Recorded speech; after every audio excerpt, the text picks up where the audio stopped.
Hello, hello! Perfidious Pete here, spreading out my elbows to make a little room for the vicious monstrosity that is the United Federation. And endless space, too. Yeah, that's right, aliens. Y'all better make some room. United Federation, we're an apex predator, and we're lurking in the bushes right outside your door. It's only a matter of time, aliens, before we hunt you down and find you. Because the United Federation and humans, we're not just apex predators. We're the apex of the apex. We're pinnacle predators. Yes, I believe this is right, Pete. United Federation is in fact pinnacle predator, and is only a matter of time before we take boots off of necks of lowly serfs and stop oppressing our own people and place boots squarely on necks of stupid, squishy aliens. You know, I mean, assuming alien species have necks. If some species of pathetic, squishy variety without neck, we can always find other appendage on which to place boot. This is great thing about hob-nailed boot of oppression. Is one size fits all, Pete. Well, you're not wrong, Dmitri. It is one size fits all for the United Federation. One, because oppression is universal, and at least in my empire it is. And two, we only make one size of boot here in the United Federation. The United Federation is not everybody is a unique and individual snowflake sort of organization. No. We just have the one standard size boot, and if that boot doesn't fit you too damn bad, you're welcome to chop off your toes or go shoeless, because boots, there's just the regulation size. And speaking of regulation sizes, let's actually take a look at Pteria here and see what we're doing. What are we doing in this system? All right, so we got some sustainable farms working, gonna finish in 3 turns. Then we're basically just whipping out some settler ships so that the United Federation can, in fact, spread out the old elbows there. Get some exploring going on. We got our one exploratory fleet. We don't really have a battle fleet yet, which honestly has me a little bit concerned, but I'm not sure if we're gonna need them. I'd really rather get a bigger production base started than necessarily worry about what it is that production base is gonna be needed to produce. We'll just, let's spin down here so we can keep an eye on our exploratory ship. What are you doing down here? Okay, found Zubin. Anything good in Zubin? Can we look at Zubin? Zubin 1, a huge ash planet. What else you got? Zubin 2, a huge hot gas giant. It has binary moons, which are an anomaly.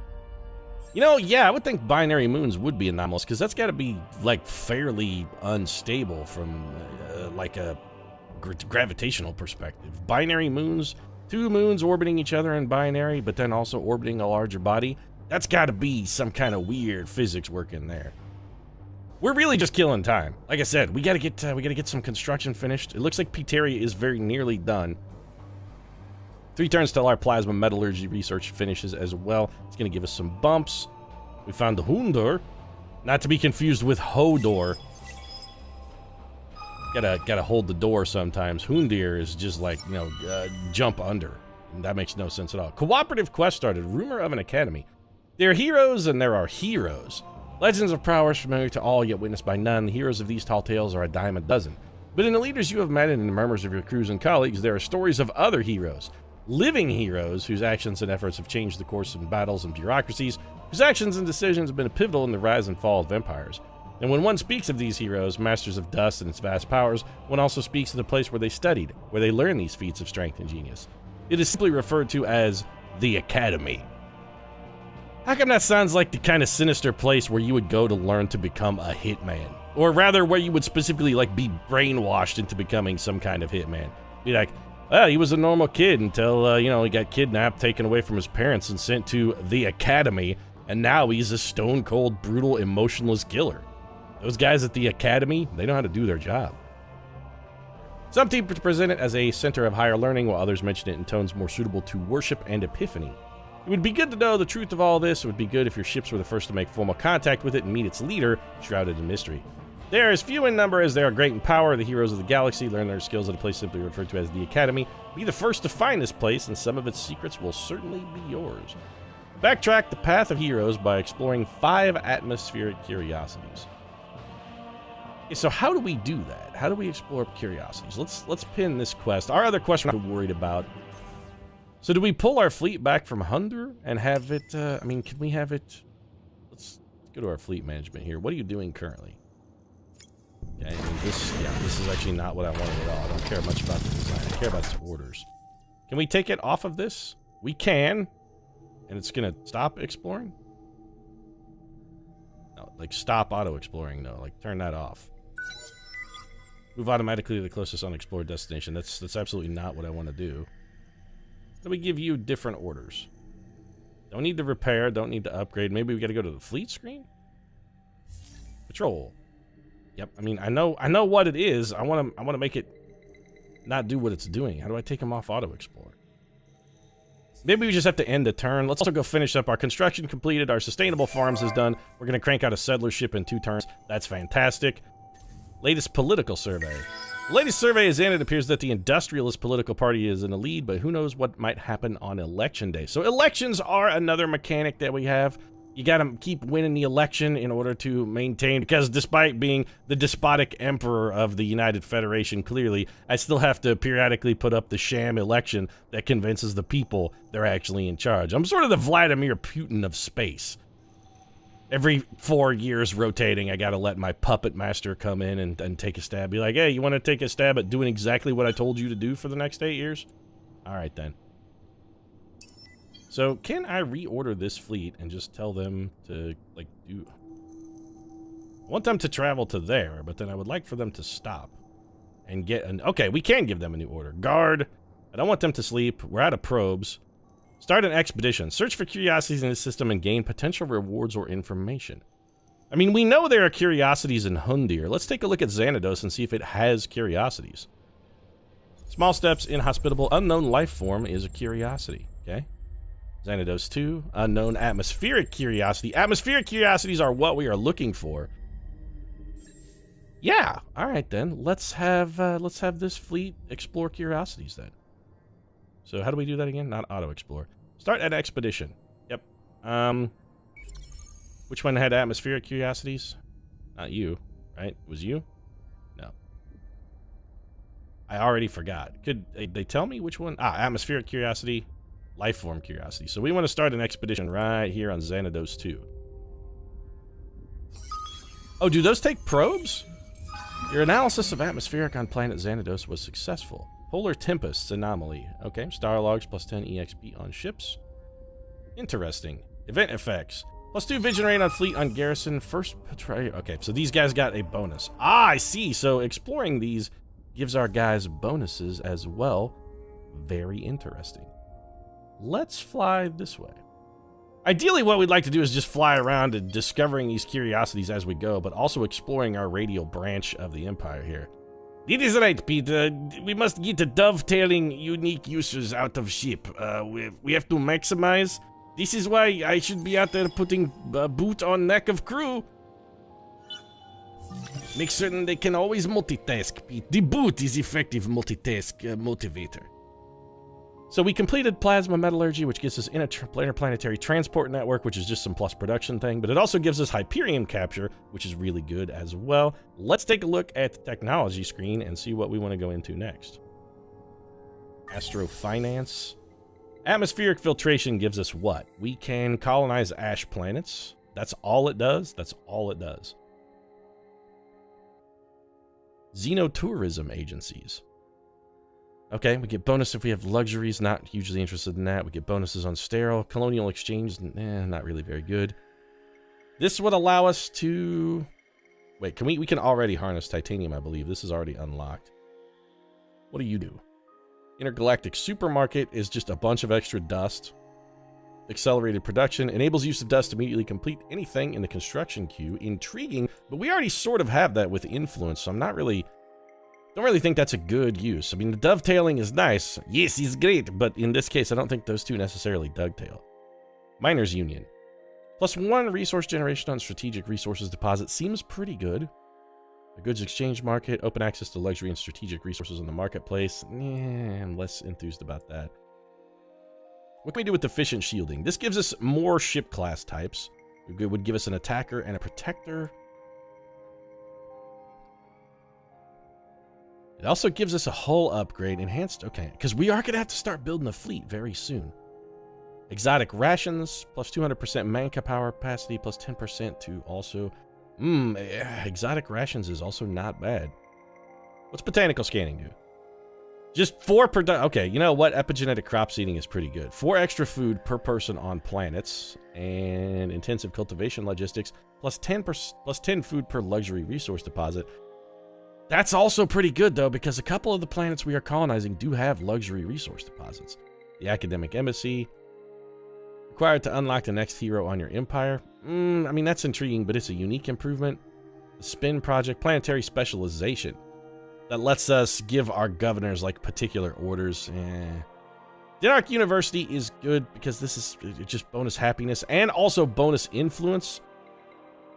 We should really consider maybe adaptive bureaucracies. It also lets us colonize barren planets, which will again help us spread out a little bit. Gotta spread. Over colonization.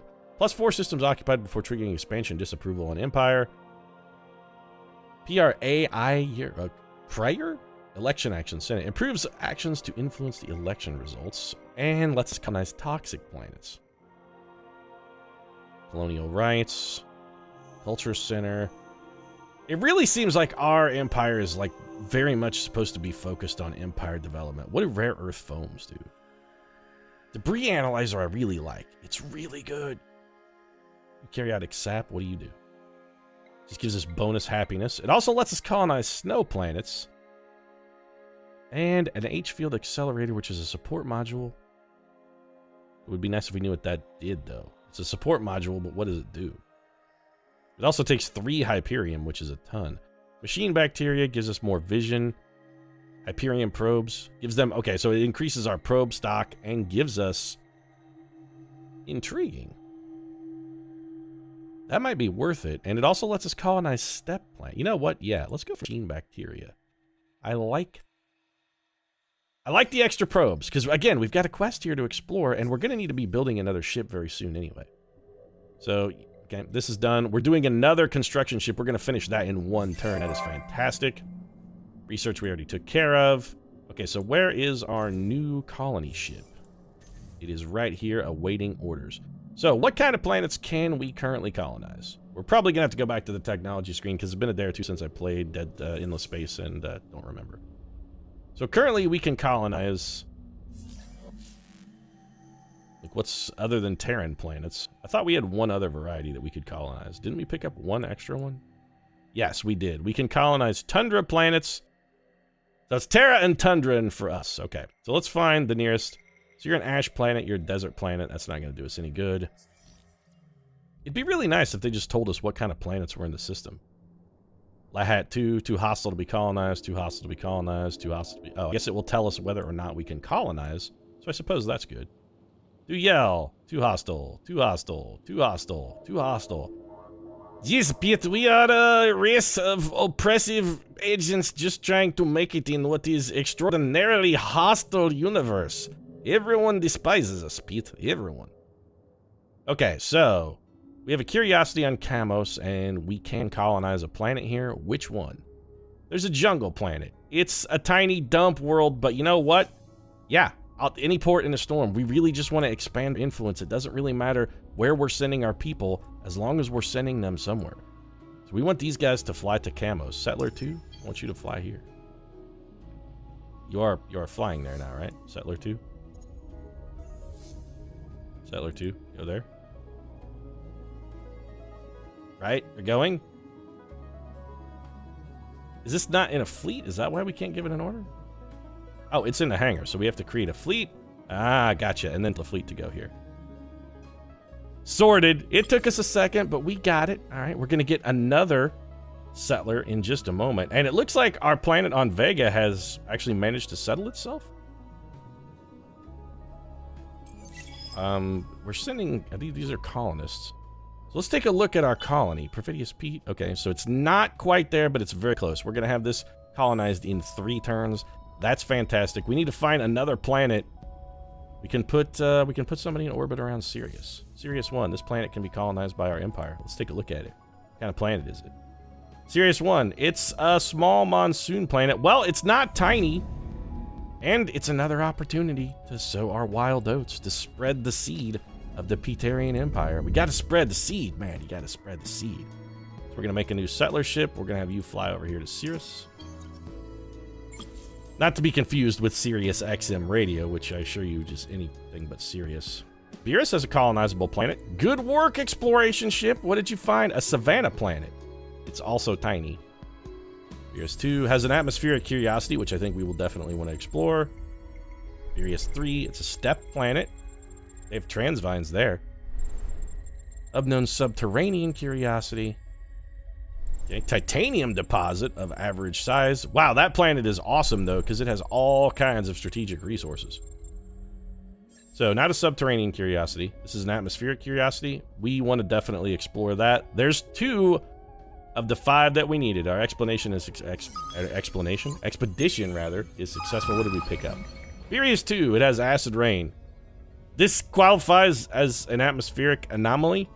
Really? I mean, we have that on Terra. How anomalous can it actually be? We also got Starlog, so 10% extra bonus to EXP for the fleet. New event, the Ghost of a Machine. There are ruins in this system, old enough and sophisticated enough that they must have come from the Endless. There are machines within machines, some of which are still running, and others that are so alien or not sure to tell if they're running or not. We'll take time to investigate properly, that is, if you don't just take the dust and run. Investigate, -5 systems. So we lose science on the Empire for 10 turns, increases our scientific political ideology and gives us an 80% chance to discover something, or we just take 75 dust on the Empire and get more militarist political ideology. I really don't want to take the overall Empire-wide hit to science. I'm just going to take the... Well, what do we discover, though? Does this just give us a shot at a random tech... I bet this gives us a shot at a random technology. You know what? I think... Alright, I don't like it, but we take the gamble. Quest complete, rumor of an academy. Somebody else did it? Backtrack the past years by exploring 5 atmospheric curiosities. I don't think we did that. Well, maybe we did.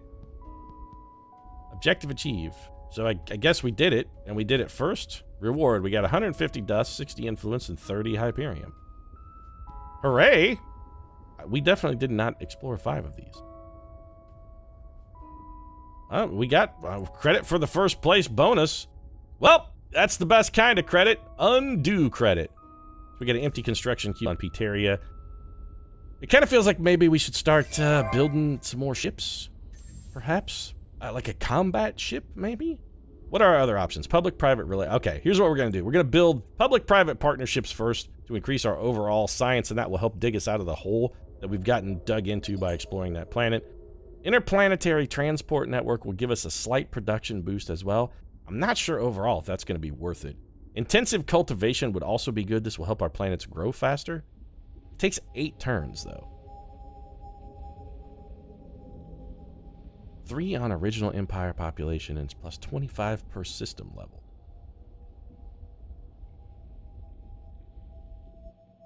Not sure whether I wouldn't rather just have the interplanetary transport network. We're only making 4 dust a turn, and we gotta bear in mind, these things do have an upkeep. Like, the interplanetary transport network costs 4 per turn. That's a lot. Intensive cultivation costs 6 per turn, which is a ton. 8 per turn for political... You know what? No, I don't really feel like we can afford this. Let's design ourselves a ship, and maybe, yeah, I think we're gonna have to build some ships here. So let's go to our fleet management system, and we want to create a new ship.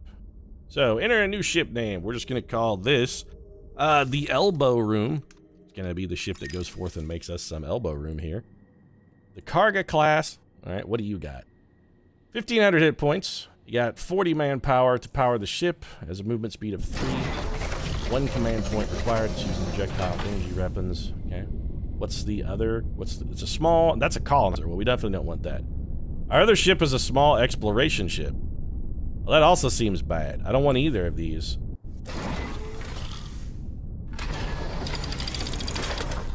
Okay, you know what we're gonna do? We'll close this. Yeah, we don't care. Yes, we'll exit and lose our confirmation. We don't care. What we're gonna do then, let's just build another patrol ship very quickly behind this. The patrol ship actually takes a lot, although we could influence buy this out. It's tempting, but I think we don't really have anything better to do with our production for the moment. Do we need another colony ship? There's the question. Is there another planet we can currently colonize? The answer is no. Every colonizable planet we already have a ship en route to. Is this correct? Vega is done. We got one going to Kamos. That one's going to Sirius. We did just find a planet we could colonize. Okay, that's our goal then. We're gonna change production, Pteria. I'm sorry. I'm jerking around my industrialists. They're like, God damn it, Emperor, make up your freaking mind. Which one is it? What are we supposed to be building here? You can't tell me. How do I cancel something from the queue? Just drag it out? We can drag stuff in on top of it, but how do I just straight up cancel something? What if I want to scrub it? I guess once it's in there forever? I mean, I can put a settler in and drag it above that, which is sort of suboptimal, but... That's something we'll have to look into. Like I said, we're going to have some trouble with the UI. We're still learning about endless space, too. Let's start cranking through some turns here. What is this message? Select the next idle fleet of your empire. Why do I have an idle fleet? I should not have an idle fleet at all. Oh, these guys are done auto-exploring, huh? Well, no. Go back to auto-explore. Get back to doing that. Look around. Find aliens! Yes, please, find aliens, for love of God. How can we put boot on neck of strange civilization if we do not, in fact, have strange civilization upon which to place the boot? Yet boot is getting antsy. Boot really needs something to do, and I don't want to leave boot unsatisfied. He's very dangerous. They say devil's idle hands are devil's plaything. You don't even want to know what they say about idle boot, Pete. Idle boot is much, much worse. So, 64% likely. Voting intentions gathered during the last political survey, saying that industrialists, everybody loves us. Experience gained through this political long-term presence in the Senate. More experience allows the user more potent laws. So we can intimidate citizens, provides a strong penalty to the competitors. Ideal if the chosen party is not one of the favorites. Depends on the number of colonies, or we could reinforce intimidation on citizens. I don't really feel like we need to do any of those things. It seems like we're okay. Show militarist laws. It shows the laws that this political party enables. Jingoist Joy Bill. So it gives us 15 happiness per war. We can declare war for free. Lower fleet costs, minus 15% ship production costs on system. Ooh, that's pretty good. How do we change these? Spoils of war. Extra 25 science per destroyed command point. That's also real good. Us or them. Okay, 20 happiness per war on system. What's the difference between that and this? Okay, so all of these have different levels required. So we have to have functional. We have to be established militarists in order to enact this. Potent militarists in order to get us or them. And deadly intent requires also potence. Plus 50% damage on weapons modules. Holy crap. Plus 50% troops damage. Wow. So we could get a jingoist bill, a lower fleet costs. So jingoist joy bill, free war declarations. Laws automatically activated when the political party is in power. Oh, so we don't have to do anything. How come this one isn't? How come this one isn't enacted? Oh, that one's already enacted. Lower fleet costs. Cost 1 influence per turn. Okay, we really don't want to be playing. Let's just go to the next step. Votes breaking down. Breakdown by system. Pteria is currently our only colonized planet, so they're the only people that get to vote. Yes, this is correct, Pete. Only citizens of noble empire get to vote. No pathetic colonists. I'm sorry. If you were out in colonies, you were probably criminal anyway. This is why we sent you to colony. It's not like we send good loyal serfs who are out toiling day and night in the field to make certain that the empire is successful. They do not get sent to colonies. We send troublemakers and dissidents to colonies, Pete. Alright, so the ecologist got fucking wrecked. No action outcome. Dmitri is smiling. Yes, but he's dangerous smile, Pete. He's very dangerous smile. So we are now an established industrialist economy. The ecologist, yeah, sorry. The environment's taking it in the ass on this one, ecology. We got boots and necks that gotta meet galaxy-wide. Environment can wait. We have all these other planets, too. Oh, hello. Speaking of aliens and necks and boots, the Vodyani appear to have necks, but I don't know if I want to step on them because they look really hot. Not like sexually attractive hot, although, you know, she does have a cute shape. But I mean, they look like temperaturely hot. They're glowing red fire and ash and embers flying off of them. I don't want to melt my boots. I don't want to melt the hobnails in my boots. Where are these people? Show their location. So we didn't actually find them. What we found is one of their ships. Interesting. On a good side, though, we've got this. So the only way into our back system is through Sirius, where we are going to put a colony. So we could, in theory, park a battle fleet in Sirius and sort of blockade the rest of the galaxy away from our shit. I like that idea. So you need to go find the Vodyani homeworld, and you need to do it quickly, because we got to figure out where they're at so that we can go forth and murder them. We have an idle fleet. Ah, Kamos. Well, we want you to go ahead and colonize the one planet that you are colonizing. A small jungle planet, baby. Welcome to the jungle. We got deciduous trees. You can climb them all you want, but you better not hit your knees.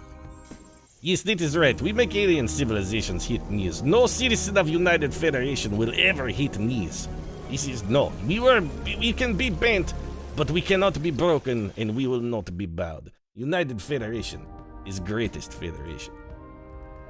And so I think maybe we'll do one more turn here now that we have another colony on Kamos. We got a colony working on Vega. We got colonies brewing everywhere. Okay, there's our colony on Vega is now fully established, so it is a righteous colony. Your outpost turned into a colony on Vega. That's fantastic. Let's go manage this and figure out what we need them to build. We want stuff that gives them food. The Jeff Bezos drones give us food and production. We are losing 14 dust per turn. -5 from system dust production. -9 from military upkeep. Probably because I'm going to guess colony ships are really expensive. Is there a way we can look at our finances? There is a little bit of inflation going on. I don't want to look at trading. I want to look at trade and resources. I want to look at my actual economic breakdown. How do I see that? Economic status of your empire, resource stock, system development projects, and trade route income. I mean, that's nice and all, but I want to just see where all my money's going. We're losing 5 from system dust production. Why are we... Is that because we're... And then 9 from military upkeep. So we're going to have to keep an eye on our finances because we are currently in the red. It's got to be... It's got to be due to the fact... It's got to be due to the fact that we're colonizing stuff. So we get 6 from this planet. We're losing 20 from a star system improvement. There's no system improvement here in Vega. None. I am confused. We want stuff that gives us food so we can start increasing our population, though. Sustainable farms are inexpensive. Gives us plus 25 food per system level. I'm assuming every system starts at least level 1. Intriguing, I don't think we need that yet. Let's give these guys the Jeff Bezos drones for now. In fact, you know what? Let's just go ahead and buy that out.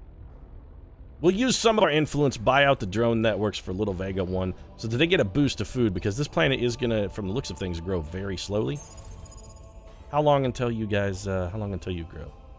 They are currently content, so it's 8 turns until a new population unit appears. If we give them more food, we can speed that up pretty rapidly. And then we can have them evacuate the planet. That's pretty cool. What we really should do is try and get them into a situation where they can begin producing... We don't really need them building ships. We don't really need them building anything specific. What we want them to do is just make money for us. Find a way to make cash. So that's what we should probably focus our next research on. System colonized, that's fantastic. It looks like our boy Dmitri. Yes, once again, Dmitri's boot-crushing skulls have done fantastic for the Empire. Experience per turn on fleet, +1 vision rate. I really don't want to give him a fleet ability at all. What economic abilities do you have? Post-relativistic targeting. Nope, don't care. Persons of Mean. Here we go. Bonus cash on systems. Yeah, that seems real useful. What else we got? Arousing Orator. +1 influence per person on planets. Also useful.